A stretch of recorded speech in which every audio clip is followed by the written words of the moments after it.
இந்து தமிழ் திசை நேயர்களுக்கு வணக்கம். பாலாவுடைய கம்பேக். சூர்யா ஃபர்ஸ்ட் நடிக்க ஒத்துக்கிட்டு அதுக்கப்புறம் விலகின படம் பிதாமகனை ஞாபகப்படுத்தின ட்ரெய்லர் அப்படின்னு சொல்லிட்டு வணங்கான் படம் மேலே நிறைய எக்ஸ்பெக்டேஷன் இருந்துச்சு. பொங்கல் ரிலீஸா இன்னைக்கு படம் ரிலீஸ் ஆயிருக்கு. ஸோ படம் எப்படி இருக்கு அப்படிங்கிறத ரிவ்யூவில் பார்க்கலாம்.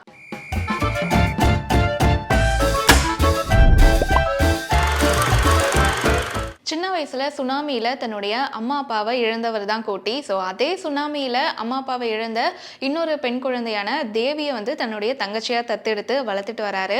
கன்னியாகுமரியில கிடைச்ச வேலையெல்லாம் செய்யக்கூடிய கோட்டி பயங்கரமான கோவக்காரர். தன்னுடைய கண்ணு முன்னாடி ஏதாவது ஒரு அநியாயம் நடந்துச்சுன்னா அதை கண்டிப்பா தட்டி கேட்பாரு.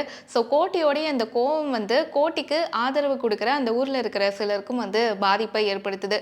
இன்னொரு பக்கம் கன்னியாகுமரியில கைடா இருக்கிற டீனா கோட்டியை துரத்தி லவ் பண்றாங்க.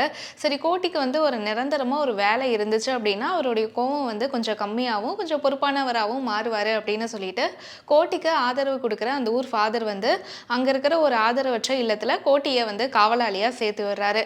கோட்டியும் அங்க பயங்கரமா ஜெல் ஆயிட்டாப்ல. அங்க இருக்கிற எல்லாரு கூடயும் ரொம்பவே சந்தோஷமா வேலை பார்த்துட்டு இருக்காரு. ஸோ இந்த மாதிரியான ஒரு சமயத்துல அந்த ஆதரவற்றவர்கள் இல்லத்துல இருக்கக்கூடிய மாற்றுத்திறனாளிகளுக்கு ஒரு அசம்பாவிதம் நடக்குது. இந்த விஷயம் கோட்டிக்கு சொல்லப்படுது.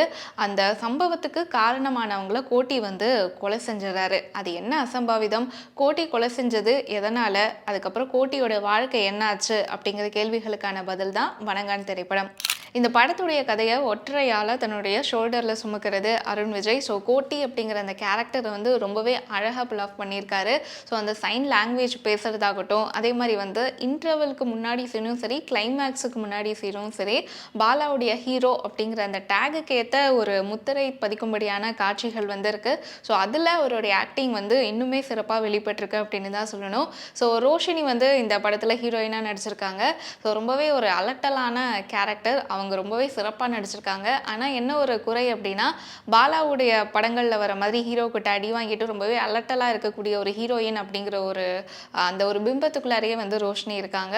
பட் என்னன்னா, முதல் பாதி முழுக்கவே வர அவங்களுடைய கேரக்டர் இரண்டாம் பாதியில் அவங்களுக்கு பெருசாக வேலை இல்லை அப்படிங்கிறது குறை. அதே மாதிரி அருண் விஜயோடைய தங்கச்சியாக நடிச்சிருக்கவங்க ரிதா. ஸோ அவங்களுடைய கேரக்டருமே ரொம்பவே அழுத்தமான ஒரு விஷயம். ஸோ அதுவுமே அவங்க அழகாக பண்ணியிருக்காங்க.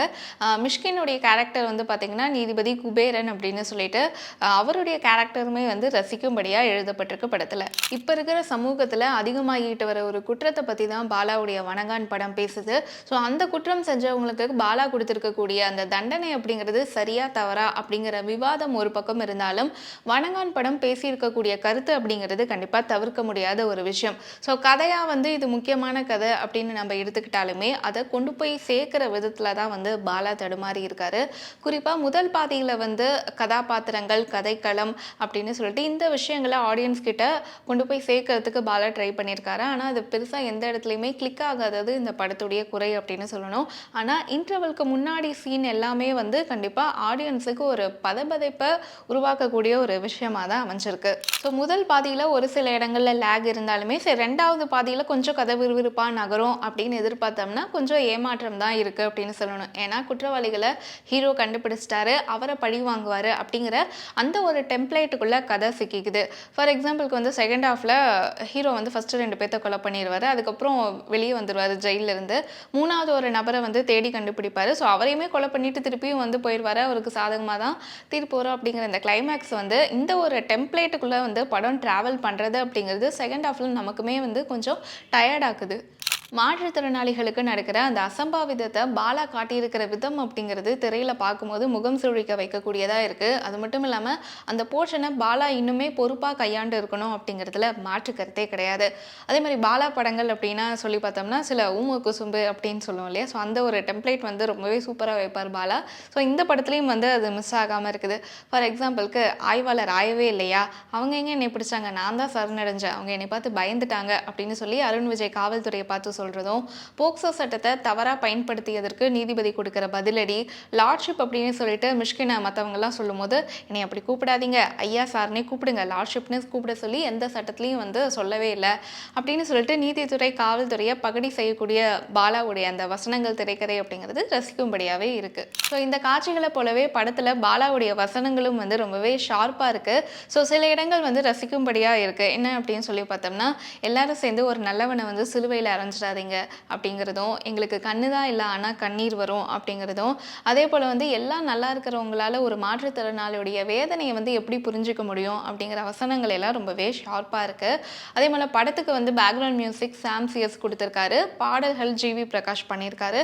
ஸோ இவங்க 2 பேருடைய மியூசிக்குமே வந்து படத்துக்கு பெரிய பலம் அப்படின்னு சொல்லலாம். ஸோ படத்துடைய கதைக்களம் வந்து கன்னியாகுமரியில நடக்குது. ஸோ கன்னியாகுமரி அப்படின்னாலே நம்ம எல்லாருக்குமே என்ன ஞாபகம் வரும்? வானுயர்ந்து நிற்கக்கூடிய திருவள்ளுவர் சிலை, விவேகானந்தர் பாறை, அதுக்கப்புறம் படகு போக்குவரத்து. ஸோ இந்த விஷயங்கள் தான் ஃபர்ஸ்ட்டு நம்ம மைண்டுக்கு வரும். ஸோ இந்த விஷயங்கள ரொம்பவே அழகா ஒளிப்பதிவாளர் குருதேவ் வந்து ஆடியன்ஸ்க்கு குடுத்திருக்காரு. அதே மாரி பாலாவுடைய படங்கள் அப்படின்னா எந்தெந்த விஷயங்கள் மிஸ் ஆகும் அப்படின்னு சொல்லி ஒரு லிஸ்ட் எடுத்தோம்னா, அந்த செம்பட்டத்தலை ஹீரோ, ஹீரோக்கிட்ட அடி வாங்குற ஹீரோயின், ரொம்பவே ஹைப்பர் ஆக்டிவா இருக்கிற ஹீரோயின், மாற்றுத்திறனாளிகள், சர்ச்சு, ஸோ அநியாயத்துக்கு எதிரா பொங்கக்கூடிய ஹீரோ. ஸோ இந்த விஷயங்கள்லாம் வந்து கண்டிப்பா அவருடைய படத்துல மிஸ் ஆகாம இருக்கும். இந்த படத்துலயும் வந்து அது மிஸ் ஆகாம இருக்கு. ஸோ ஓவராலா வணங்கான் படம் எப்படி இருக்கு அப்படின்னு நம்ம சொல்றதுக்கு முன்னாடி, கொரோனா காலகட்டத்துக்கு அப்புறம் ஓடிடி அப்படிங்கிற ஒரு விஷயம் வந்து பயங்கரமா பூம் ஆயிருக்கு. ஸோ இந்த ஓடிடியால என்ன ஒரு அட்வான்டேஜ் அப்படின்னா, மக்களுடைய சினிமா ரசனை அப்படிங்கிறது இன்னுமே பெருசா இருக்கு அப்படின்னு தான் சொல்லணும். ஸோ காலங்காலமா ஒரு டெம்ப்ளேட்டுக்குள்ள படம் பார்த்துட்டு இருந்தவங்க, அதையெல்லாம் உடைச்சு மற்ற லாங்குவேஜஸ்ல வரக்கூடிய படங்கள் எல்லாம் ரசிக்க ஆரம்பிச்சுட்டாங்க, புரிஞ்சுக்க ஆரம்பிச்சுட்டாங்க. ஸோ இப்படி ஒரு சூழ்நிலையில பாலாவுடைய வணங்கான் படம் வருது அப்படின்னு இருந்தாலுமே, ரசிகர்கள் மத்தியில ஒரு பெரிய எதிர்பார்ப்பு இருந்துச்சு.